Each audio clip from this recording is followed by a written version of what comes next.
ഇത് ഒരു general service, അതായത് റീസ്റ്റോറേഷൻ എന്നൊരു വണ്ടിയാണ്. സനീഷ് എന്നാണ് കസ്റ്റമറിൻ്റെ പേര്. കുഴൂരാണ് സ്വദേശം.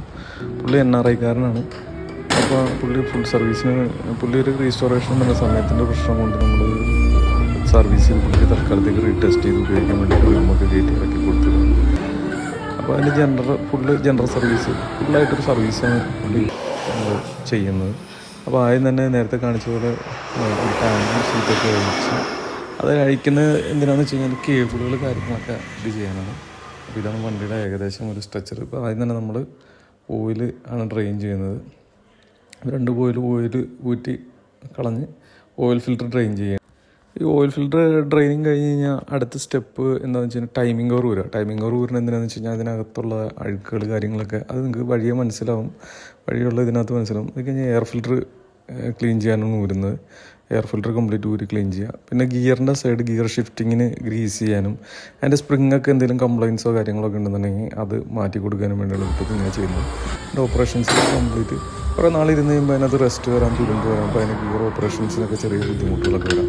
അപ്പോൾ അതിന് വേണ്ടിയാണ് അത് ചെയ്യുന്നത്. ക്ലച്ച് ഓവർ കഴിക്കുന്നത് ഇപ്പോൾ ഒത്തിരി നാളിരുന്ന വണ്ടിയാണുള്ളത്. അപ്പോൾ അത് ക്ലീൻ ചെയ്യാൻ വേണ്ടിയിട്ട് അതിൻ്റെ ഓയിൽ മാറുന്നത്.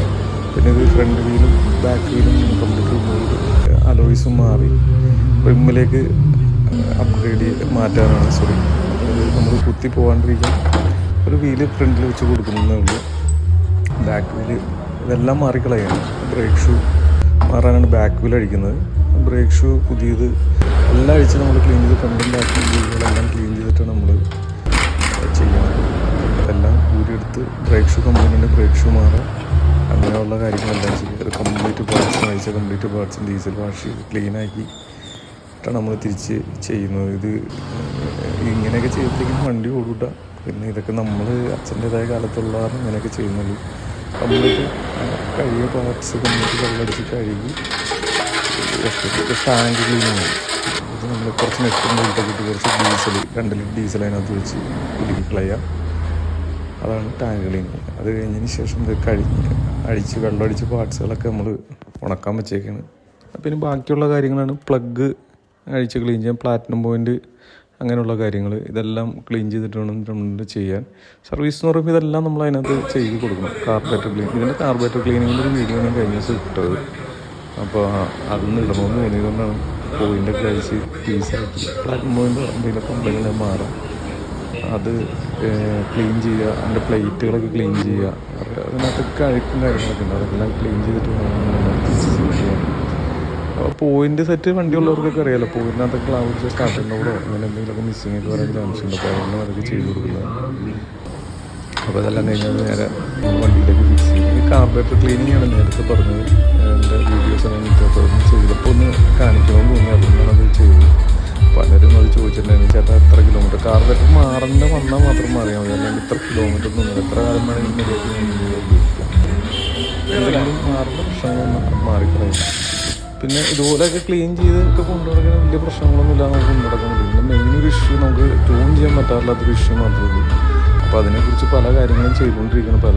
ഒരുപാട് കാര്യങ്ങളൊക്കെ ചില വണ്ടികൾ ശരിയാണ് കറക്റ്റായിട്ട് വേണ്ട പല സാധനങ്ങളും മാറ്റിയിട്ട്. അപ്പോൾ അത് പറയാത്തതെന്ന് വെച്ച് കഴിഞ്ഞാൽ കൃത്യമായൊരു ഇത് കിട്ടിയിട്ട് ഞാൻ നിങ്ങൾക്ക് പാസ് ചെയ്യാൻ വിചാരിച്ചാണ് എന്താണ് അതിൻ്റെ കംപ്ലൈൻറ്റ് വരുന്നത്. അപ്പോൾ അതിനെക്കുറിച്ച് ഓരോ കാര്യങ്ങൾ മാറ്റി വെച്ച് നോക്കിക്കൊണ്ടിരിക്കുന്നത്. പുതിയ കാർബറേറ്റർ പല മെക്കാനിക്ക് ക്ലീൻ ചെയ്യാൻ പറ്റുന്നില്ല, എയർസ്ക്രൂ തുറക്കാനേ പറ്റുന്നില്ല. അപ്പോൾ നമ്മൾ കമ്പനിക്ക് അത് റിപ്പോർട്ട് ചെയ്തിട്ടുണ്ട്.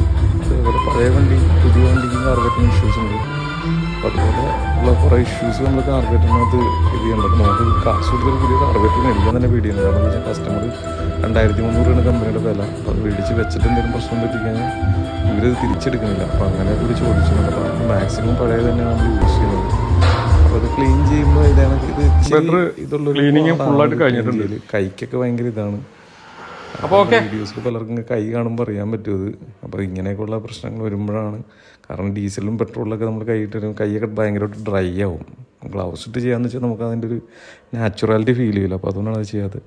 ഡ്രമ്മ് നമ്മൾ പേപ്പർ പിടിക്കുകയാണ്. അത് പേപ്പർ പിടിച്ച് അതിൻ്റെ തുരുമ്പും കാര്യങ്ങളൊക്കെ അടിച്ച് കളഞ്ഞ് അതിനകത്തൊരു കെമിക്കൽ അടിച്ചിട്ട് വേണം. അതായത് ലൈനർ ക്ലീനർ എന്ന് പറയും. അത് അവൈലബിൾ ആണ്, നമുക്ക് വൃത്തിനകത്ത് അവൈലബിൾ ആണ്. റോയൽ എൻഫീൽഡിൻ്റെ ഇതിനകത്ത് ചില റോയൽ എൻഫീൽഡിൻ്റെ ഇതിനകത്തല്ല വൃത്തിനകത്താണ് കൂടുതലും നമുക്ക് കിട്ടിയത്. പിന്നെ ഇലക്ട്രിക്കൽ സൈഡുകളെല്ലാം സിഗ്നൽസ് എല്ലാം നമ്മൾ ക്ലിയർ ചെയ്യുക, ബാറ്ററി കോണ്ടാക്റ്റ് ക്ലീൻ ചെയ്യുക, എല്ലാ കോണ്ടാക്റ്റുകളും അഴിച്ച് ക്ലീൻ ചെയ്ത് കറക്റ്റ് ചെയ്യുക. അതിനൊക്കെ റെസ്റ്റ് ഓഫ് ഉണ്ട്, അതൊക്കെ അടിച്ച് എല്ലാം കഴിഞ്ഞ് അതിന് മറ്റേ നമ്മൾ ബാറ്ററി കടയിൽ ഒരു ജെല്ല് കിട്ടും, അത് മേടിച്ച് തേച്ച് കോണ്ടാക്റ്റിന് ക്ലാവും കിട്ടും. അപ്പോൾ അങ്ങനെയൊക്കെയുള്ള കാര്യങ്ങളൊക്കെ ശ്രദ്ധിക്കുക. സർവീസ് ചെയ്യുമ്പോൾ ഇതിനകത്ത് നേരത്തെ പറഞ്ഞ ടൈമിംഗ് ഫോർ അയക്കുന്നതിനാണ് ഇത് ഇങ്ങനെയാണ് ചെയ്യുന്നത്. പെട്രോൾ ബങ്കിൻ്റെ അടിച്ചുക 2 ലിറ്റർ പെട്രോളോളം വേണ്ടി വരും. അതിന് മുകളിൽ വരാറുണ്ട് ചിലവ്. എല്ലാ സൈഡും അഴിച്ച് ക്ലീൻ ചെയ്ത് പക്കയാക്കിയിട്ടാണ് നമ്മൾ തിരിച്ച് റീസെറ്റ് ചെയ്യുന്നത്. അപ്പോൾ ഇതൊന്നും നമുക്ക് ഇൻസ്റ്റഗ്രാമിൽ പറയാൻ പറ്റുന്ന എൻ്റെ ഫുൾ വീഡിയോ ഇതൊക്കെ വെച്ചിട്ടാണ് പറയുന്നത്. ഇതെല്ലാം കഴിഞ്ഞതിന് ശേഷം നമ്മൾ എയർ അടിച്ചതുണ്ട് അക്കാര്യം ക്ലീനാക്കി. ഇത് ഇങ്ങനെ ഞാൻ പറഞ്ഞല്ലോ, ഇതിങ്ങനെയൊക്കെ ചെയ്തില്ലെങ്കിലും വണ്ടി വരും. പക്ഷേ ഇതൊക്കെ നമ്മൾ ചെയ്ത് ശീലിച്ചുകൊണ്ട് നമ്മളെ കൊണ്ട് ഒരിക്കലും മാറ്റാൻ പറ്റുന്നില്ല. എത്ര ശ്രമിച്ചിട്ട് നമ്മളെ കൊണ്ട് ഒന്നും മാറ്റാൻ പറ്റുന്നില്ല.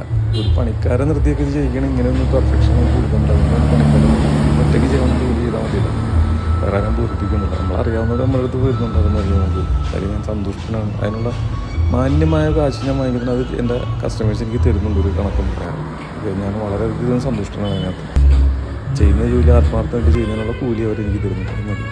നമ്മൾ ഇതിനകത്ത് ക്രാങ്കീസിനകത്ത് പെട്രോൾ കയറ്റാം, എന്നിട്ട് അത് ഒന്ന് ഒരു 5-6 ആവർത്തി അങ്ങോട്ടും ഇങ്ങോട്ടും കുലുക്കി ഒരു 3-4 പ്രാവശ്യം കയറ്റി ക്ലീനൊക്കെ നമുക്കിത് അടിച്ച് കഴുകി കഴിയുമ്പോൾ കംപ്രസ് ചെയ്ത് എയർ കയറ്റി വിടുമ്പോൾ നമുക്ക് അറിയാൻ പറ്റും കംപ്ലീറ്റ് ക്ലീൻ ആവും. അപ്പോൾ പലർക്കും ഒരു ചോദ്യമുണ്ട്, ഇതിനകത്ത് പെട്രോൾ അത് ഒരു 1-2 മണിക്കൂർ റെസ്റ്റ് ചെയ്യാൻ വെച്ചാൽ അത് ഡ്രൈ ആയി പോകും. മൊത്തം നമുക്ക് ക്ലീൻ ചെയ്യാൻ പറ്റില്ല, എന്നാലും റെഡിയാക്കി എടുക്കാൻ പറ്റും. ഇത് ക്ലച്ച് ഓവർ കയറ്റി മുറുക്കുകയാണ്. അപ്പോൾ അതിൻ്റെ ബോണ്ടും കാര്യങ്ങളൊക്കെ തേച്ച് ചെയ്യുമ്പോൾ അതിൻ്റെ സൈഡിലൊക്കെ ഉണ്ടാവും, അതൊക്കെ തുടച്ച് ക്ലീനാക്കുക. അത് ടൈമിംഗ് ഓവർ ഫിക്സ് ചെയ്യുക. അതിൻ്റെ പമ്പും കാര്യങ്ങളൊക്കെ ഇടയ്ക്കിടയ്ക്ക് ചെക്ക് ചെയ്യണ നല്ലതാണ്. അതുപോലെ തന്നെ അതിൻ്റെ ഓയിൽ പമ്പ് സ്പിൻഡിൽ ഇതിനൊക്കെ തേയ്മാനം ഉണ്ടെങ്കിൽ ഓയിൽ പമ്പ് കട്ടാവാനും പമ്പിങ്ങിനൊക്കെ ബാധിക്കും. അപ്പോൾ അതുകൊണ്ട് അതൊക്കെ പ്രത്യേകം ശ്രദ്ധിക്കുക. അതുകൊണ്ടാണ് ടൈമിംഗ് കുറൊക്കെ ഇടയ്ക്കിടയ്ക്ക് നമ്മൾ ചെക്ക് ചെയ്ത് തുടങ്ങും. കാരണം അത്രയും ക്വാളിറ്റി കുറവാണ്, പണ്ടത്തെ അത്രയും ക്വാളിറ്റികളില്ല. ഇത് ബാക്ക് ബ്രേക്ക് സെറ്റ് ചെയ്യാനുള്ള സാധനങ്ങളാണ് നമ്മൾ ഡിസ്പ്ലേ ചെയ്തേക്കുന്നത്. അപ്പോൾ ലൈനർ ഉപയോഗിക്കണം നമ്മൾ കമ്പനി ലൈനറാണ്. കമ്പനി ലൈനറിന് ഒരു പ്രശ്നവും ഒരു പോരായ്മ കൂടി ഉണ്ട്. അത് നമുക്ക് പറയാൻ പാടില്ല, എന്നാലും നമ്മൾ പറയാതിരിക്കാൻ പറ്റില്ല. അതിനകത്ത് ഈ ലൈനറിനകത്ത് ഇരുമ്പിൻ്റെ കണ്ടൻറ്റ് ഒരു ഇച്ചിരി കൂടുതലായത് കാരണം ബ്രേക്ക് ചവിട്ടുമ്പോൾ ഒരു തണുത്തിരിക്കുമ്പോൾ ഒരു നോയ്സ് വരുന്നുണ്ടെന്ന് പലരും പറയുന്നുണ്ട്. നമ്മളത് ഇപ്പോൾ എല്ലാവരുടെ അടുത്തും പറഞ്ഞിട്ടാണ് സെറ്റ് ചെയ്യുന്നത്. പക്ക ബ്രേക്കിംഗ് ആയിരിക്കും. അപ്പോൾ അതുപോലെ നമ്മൾ തണുത്തിരിക്കുമ്പോഴൊക്കെ ബ്രേക്ക് ചവിട്ടുമ്പോഴൊക്കെ ചെറിയൊരു നോയ്സ് ഫീൽ ചെയ്യുന്നുണ്ട്. അപ്പോൾ ഇത് നമ്മൾ ബ്രേക്ക് സെറ്റ് ചെയ്യാനായിട്ട് സെപ്പറേറ്റ് ഉണ്ടാക്കി വെച്ചാണ് സ്റ്റാൻഡാണ്. ഇതിനകത്ത് വെച്ച് സെറ്റ് ചെയ്യുമ്പോൾ ലൈനറൊക്കെ കറക്റ്റ് ആണോ എന്ന് എല്ലാ സൈഡും ഒരുപോലെയാണ് പിടിക്കണത്, എല്ലാം ചെക്ക് ചെയ്യാൻ വേണ്ടിയിട്ടാണിത്. അല്ലെങ്കിൽ ഒരു സൈഡിലേക്കൊക്കെ ഇതുണ്ട്, ഇതിനകത്ത് കാണാൻ പറ്റും 2 ലൈനർ ഒരുപോലെ പിടിക്കണം. അപ്പോൾ അതൊക്കെ കറക്റ്റ് ചെയ്തിട്ട് വേണം സെറ്റ് ചെയ്യാനായിട്ട്. അല്ലെങ്കിൽ ഒരു സൈഡ് ലൈനറൊക്കെ പിടിച്ച് ചെയ്യാൻ വേണ്ടി ബ്രേക്ക് കിട്ടുമ്പോൾ ഒരു സൈഡിലേക്കൊക്കെ വലിക്കാൻ ചാൻസ് കൂടും. കാരണം അത് ഡിസ്ക് ബ്രേക്കല്ല, ഡ്രം ബ്രേക്കാണല്ലോ. അപ്പോൾ അതൊക്കെ സെറ്റ് ചെയ്തിട്ട് കറക്റ്റ് ചെയ്തിട്ട് വേണം വണ്ടിയുമ്പോഴേക്ക് നമ്മൾ അലൈൻ ചെയ്ത് കയറ്റാൻ. അതുപോലെ തന്നെ ആക്സിൽ കയറ്റുമ്പോഴും ഒക്കെ നമ്മൾ ശ്രദ്ധിക്കുക, ഒരു സൈഡ് വളവുണ്ടോ എന്നൊക്കെ ശ്രദ്ധിക്കുക. അതൊന്ന് ഒരുപാട് കാണിക്കാനാണ് ഒത്തിരി ഉണ്ട്. പിന്നെ ഇത് ചെയിൻ ക്ലീൻ ചെയ്തിട്ട് നമ്മൾ ചെയിൻ തിളപ്പിച്ചിട്ട് ക്ലീൻ ചെയ്യുക, അങ്ങനെയൊക്കെയുള്ള ഒരുപാട് കാര്യങ്ങളുണ്ട്. അതൊക്കെ നമ്മൾ ഇതിനകത്ത് ചെയ്തിട്ടുണ്ട്. പക്ഷേ ഞാൻ പറഞ്ഞില്ല, ഇതൊക്കെ കാണിച്ചു വരുമ്പോൾ നിങ്ങളിത് മൊത്തം ഇരുന്ന് കാണാൻ ക്ഷമയുണ്ടാവില്ല. അപ്പോൾ അതുകൊണ്ടാണ്. അടുത്തത് ഗിയർ ഓപ്പറേറ്റിംഗ് സൈഡാണ്. ഗിയറിൻ്റെ സ്പ്രിങ്ങുകളൊക്കെ മാറിക്കൊടുത്തിട്ടുണ്ട്. അതൊക്കെ നിസ്സാര പൈസ ഉള്ളൂ, ഈ 15, 20, 25 രൂപകളൊക്കെ ഉള്ളൂ. കിക്കർ സ്പ്രിങ് അതൊക്കെ കറക്റ്റായിട്ട് മാറി കൊടുക്കുക. അപ്പോൾ ഈ എപ്പോഴും നമ്മൾ കിക്കർ അടിക്കുക സെൽഫില്ലല്ലോ, അപ്പോൾ കിക്കർ സ്പ്രിങ്ങൊക്കെ പൊട്ടാൻ ചാൻസ്. അപ്പോൾ കിക്കർ സ്പ്രിങ്ങൊക്കെ മാറി കൊടുക്കുക. അതേപോലെ ഗിയറിൻ്റെ ഷിഫ്റ്റിങ് അതിനൊക്കെ നല്ല ഗ്രീസ് ചെയ്ത് കറക്റ്റായി കൊടുക്കും. ഗിയർ ഷിഫ്റ്റിംഗ് ഒക്കെ കുറച്ചും കൂടെ ഈസി ആയിരിക്കും. അപ്പോൾ അതിൻ്റെ സ്പ്രിങ്ങുകളൊക്കെ മാറി കൊടുത്തു കഴിഞ്ഞാൽ കറക്റ്റായിരിക്കും. സ്പ്രിങ്ങൊക്കെ പൊട്ടിപ്പോയാൽ പലപ്പോഴും ഗിയർ ഷിഫ്റ്റിങ് ചിലപ്പോൾ ഒരു ഗിയറേ വീഴുള്ളൂ, ബാക്കി ഗിയറുകളൊന്നും വീഴില്ല. അങ്ങനെയൊക്കെയുള്ള ഇഷ്യൂസൊക്കെ ഉണ്ടാവും. അപ്പോൾ ഇതൊക്കെ നമ്മൾ വർക്ക്ഷോപ്പിൽ വന്ന് സർവീസ് എന്ന് പറയുമ്പോൾ ഓയിൽ സർവീസ് മാത്രമല്ല നമ്മൾ ഇത് ചെയ്യേണ്ടത്. പിന്നെ എല്ലാ പാർട്ടിനും നമുക്കൊരു സർവീസ് വേണമല്ലോ. അപ്പോൾ അതുകൊണ്ടാണ് ഇതൊക്കെ കറക്റ്റായിട്ടെല്ലാം ചെക്ക് ചെയ്തത്. കസ്റ്റമർക്ക് വണ്ടി റോട്ടിൽ കിടക്കരുത്, നമ്മളൊരു ബുദ്ധിമുട്ട് കൊണ്ട് സർവീസ് എന്ന് പറഞ്ഞുകൊണ്ട് റോട്ടിൽ കിടക്കരുത്. പിന്നെ ഇവൻ വണ്ടി കിടക്കാം, നമ്മൾ ഉണ്ടാക്കുന്ന സാധനങ്ങളൊന്നുമല്ല, 2 വീലിലോടുന്ന സാധനങ്ങളാണ്, 8 ബോൾട്ടിലോടുന്ന സാധനങ്ങളാണ്. വണ്ടി ബ്രേക്ക് ഡൗൺ ആവില്ലെന്ന് സ്വാഭാവികം. പക്ഷേ എന്നാലും മാക്സിമം നമ്മൾ ശ്രദ്ധിക്കുക. അതുകൊണ്ടാണ് ഇത്രയും കെയർഫുള്ളായിട്ട് ചെയ്യുന്നത്. ഫ്രണ്ട് വീല് ഞാൻ നേരത്തെ പറഞ്ഞല്ലോ, അത് ടെസ്റ്റിന് വേണ്ടിയിട്ടാണ് നമ്മൾ അലോയ് വീല് ഒരു ഡ്രം ബ്രേക്കാണ്. ഇപ്പോൾ ഇതുപോലത്തെ വീലുകൾ നമുക്ക് അവൈലബിൾ ആണ്, പല സ്ഥലങ്ങളിലും നമുക്ക് അവൈലബിൾ ആണ്. കമ്പനിയിൽ നിന്ന് വരുന്ന വീലുകൾ ഉപയോഗിച്ച വീലുകളാണ്, യൂസ്ഡാണ്, പക്ഷേ നല്ല വീലുകൾ നമുക്ക് അവൈലബിൾ ആണ്.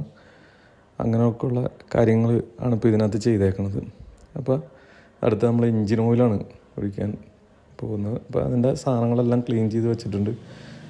ഇതിപ്പോൾ ശരിക്കും ഒരു 3 ദിവസത്തെ പണിയാണ് കേട്ടോ. കാരണം എന്ന് വെച്ച് കഴിഞ്ഞാൽ ഒരു ദിവസം കൊണ്ട് തീരുന്ന പണികളല്ല, ഇത് ഒരു 3 ദിവസം എടുത്ത് ചെയ്യുന്ന പണിയാണ്. അപ്പോൾ ഡ്രെയിൻ ബോൾട്ട് ഈ ഡ്രെയിൻ ബോൾട്ടൊക്കെ അഴിക്കുമ്പോഴും മുറുക്കുമ്പോഴൊക്കെ പ്രത്യേകം ശ്രദ്ധിക്കണം കേട്ടോ. കാരണം എന്ന് വെച്ച് കഴിഞ്ഞാൽ ത്രെഡുകളൊക്കെ ഒന്ന് ശ്രദ്ധിക്കുക. ഒരിക്കലും ഒന്ന് ഒപ്പിച്ചു കൂട്ടി വിടരുത്തിട്ടോ. കാരണം എന്ന് വെച്ചാൽ പല സ്ഥലത്തു നിന്നും വണ്ടികളൊന്നും ഞാൻ കണ്ടിട്ടുണ്ട്, അതൊക്കെ വെറുതെ നൂലിൽ വെച്ചേക്കണതൊക്കെ അങ്ങനെയൊന്നും ഒരിക്കലും ചെയ്യരുത്. കാരണം എന്ന് വെച്ചാൽ അതൊക്കെ ഇതാക്കാണ്. അപ്പോൾ ഓയിലൊക്കെ ഒഴിച്ച് കഴിഞ്ഞ് കാണിച്ച് അതിൻ്റെ ഇടയ്ക്ക് വിട്ടുപോയി വണ്ടി ലാസ്റ്റ് മൂമെൻറ്റിലൊക്കെ. അപ്പോൾ ടാങ്ക് ഫിക്സ് ചെയ്ത് ഓയിലൊഴിച്ച് വണ്ടി സ്റ്റാർട്ട് ചെയ്യാനുള്ള ശ്രമത്തിലാണ്. ഒത്തിരി നാൾ ഇരുന്നപ്പോൾ ഒരു കംപ്രഷൻ ലീക്കാവുന്നൊരു പേടി ഉണ്ടായിരുന്നു. പക്ഷേ ദൈവത്തിൻ്റെ വലിയ പ്രശ്നങ്ങളൊന്നും ഉണ്ടായില്ല. അപ്പോൾ ഒരു 400 മില്ലി മാക്സിമം 450 മില്ലിയുള്ള ഓയിൽ നമ്മൾ കച്ച സൈഡിനകത്താണ് ഫില്ല് ചെയ്യണത്. അപ്പോൾ പെട്രോൾ ഒഴിക്കുകയാണ്. പെട്രോൾ വെച്ച് സ്റ്റാർട്ട് ചെയ്യാൻ പോകുന്നത്.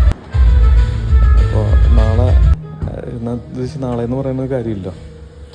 അപ്പോൾ വണ്ടി സ്റ്റാർട്ട് ചെയ്യാം. ഓക്കെ.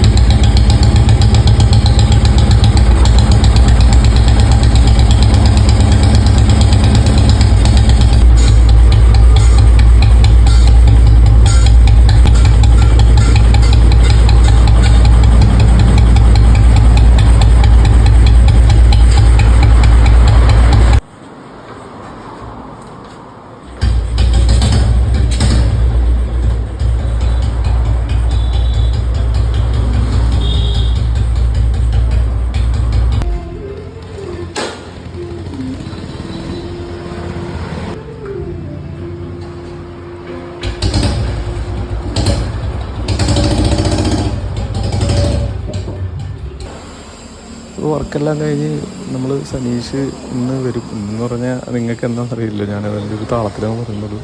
എല്ലാം കഴിഞ്ഞ് സർവീസൊക്കെ ചെയ്ത് വെച്ചേക്കുന്നത്. സനീഷ് ഇന്ന് വണ്ടി എടുക്കാൻ വരുന്ന ദിവസമാണ്. അപ്പോൾ പുള്ളി വളരെയധികം ഇതിലാണ് വരുന്നത്. ഞാൻ പറഞ്ഞല്ലോ, ഒത്തിരി വർഷമായിട്ട് നമ്മുടെ അടുത്ത് വന്നുകൊണ്ടിരിക്കുന്ന ഒരു കസ്റ്റമറാണ്. അപ്പോൾ അത്രയും വർഷം നമ്മൾ പിടിച്ച് നമ്മുടെ കൂടെ നിർത്തുക എന്ന് പറയുന്നത്, അവരെ സാറ്റിസ്ഫൈഡ് ആക്കി നിർത്തുക എന്ന് പറയുന്നത് ചില്ലറ കാര്യമല്ല എന്ന് എനിക്ക് തോന്നണം. കാരണം എന്ന് വെച്ചാൽ അവരുടെ എല്ലാ കാര്യങ്ങളും അറിഞ്ഞ് അവർക്ക് വേണ്ടതായ കാര്യങ്ങളൊക്കെ ചെയ്ത് അവരെ സാറ്റിസ്ഫൈഡ് ആക്കി ഇത്രയും കൊല്ലം കൂടെ നിർത്തുക എന്ന് പറയുന്നത് ചില്ലറ കളിയല്ല. അപ്പോൾ അത് നമ്മുടെ ഒരു ഇത് തന്നെയാണ്. കാരണം എന്ന് വെച്ച് കഴിഞ്ഞാൽ അത് എനിക്ക് അഭിമാനിക്കാവുന്നൊരു കേസാണ്. അങ്ങനെ ഒത്തിരി വണ്ടിക്കാർ നമ്മുടെ ഇതിലുണ്ട്. 20 വർഷം എത്തിയവരുണ്ട്, 13 വർഷം എത്തിയവരുണ്ട്. അർപ്പനായിട്ട് വണ്ടി ഉപയോഗിച്ചിട്ട് അവരുടെ മക്കളെൻ്റെ അടുത്ത് വണ്ടി പണിയുന്നവരുണ്ട്. അങ്ങനെ ഒത്തിരി പേര്. അവരെല്ലാം നമ്മളെ എത്രയധികം സ്നേഹിക്കും. നമുക്ക് വളരെയധികം സന്തോഷം. ഇത് നല്ല വീഡിയോയിൽ കാണാം. ഇതുപോലെ നല്ല വീഡിയോസൊക്കെ ഞാൻ നിങ്ങൾക്ക് ഇടാം. നല്ല വീഡിയോസാണ് നിങ്ങളാണ് സെലക്ട് ചെയ്യേണ്ടത്. അപ്പോൾ ഓക്കെ, ബൈ. ഇത് കഴിഞ്ഞ ദിവസം നമ്മൾ സർവീസ് ചെയ്ത വണ്ടിയാണ്. ഞാൻ നിങ്ങളത് ഫേസ്ബുക്കിനകത്ത് ഇൻസ്റ്റാഗ്രാമിലൊക്കെ കാണിച്ചാണ്. അപ്പോൾ ഇതിൻ്റെ കസ്റ്റമർ ഇപ്പോൾ ഡെലിവറി എടുക്കാൻ വന്നിട്ടുണ്ട്. പുള്ളിയുടെ ഫീഡ്ബാക്ക് ഞാൻ കാണിച്ചു തരാം. അപ്പോൾ കസ്റ്റമറെ ഞാൻ വിളിക്കുകയാണ്. ഇതാണ് സനീഷ്, വണ്ടിയുടെ ഓണറാണ്. പുള്ളി വിദേശത്താണ് വർക്ക് ചെയ്യണത്. തന്നെ നമുക്ക് ഇതിൻ്റെ ഫീഡ്ബാക്ക് കേൾക്കാം. അല്ല, അതിനു മുമ്പ് സനീഷ്, എങ്ങനെയുണ്ട് നമ്മുടെ വർക്ക്ഷോപ്പായിട്ടുള്ള ഇത്രയും നാളത്തെ ബന്ധം? എത്ര നാളായി എൻ്റെ അടുത്ത് വരാൻ തുടങ്ങിയിട്ട്? നമ്മളൊരു 15 വർഷമായി ഞാൻ അവിടെ വരാൻ തുടങ്ങിയിട്ട്. ഒന്നും പറയാനില്ല, അടിപൊളി കിടുക്കൻ. പിന്നെ അതെന്ന് വെച്ച് കഴിഞ്ഞാൽ നമുക്ക് ഇപ്പോൾ നമ്മൾ വണ്ടി ഏൽപ്പിക്കുകയാണെങ്കിൽ ഒരു ടെൻഷനും ഇല്ല. നമുക്ക് നല്ല ഇതാണ് എന്ന് വെച്ച് കഴിഞ്ഞാൽ കിടുക്കനാണ്. വേറെ ഒരു അതിക്ക് കൂടുതൽ പറയാനൊന്നുമില്ല സത്യം പറഞ്ഞു കഴിഞ്ഞാൽ. Okay, thank you. ഓക്കെ.